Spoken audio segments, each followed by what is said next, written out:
Hello friends, welcome to our YouTube channel. In this video I'm going to show you how you can just fix your Bluetooth problem if your Bluetooth is not working, how you can connect these devices if your devices is not connecting and Bluetooth is not opening, how you can fix these problem. Before watching this video, if you have not subscribed to our YouTube channel, then subscribe to it and like our video.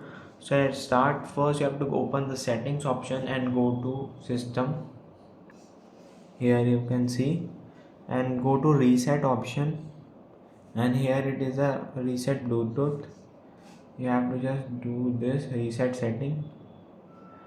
Please wait, and network setting has been reset, and now you can see the your Bluetooth setting is reset. Now you can just simply swipe up and go to your Bluetooth, and you can just pair with your device. I hope you like this video. If you like this video, then subscribe to our YouTube channel for more helpful tips and tricks videos. See you next time.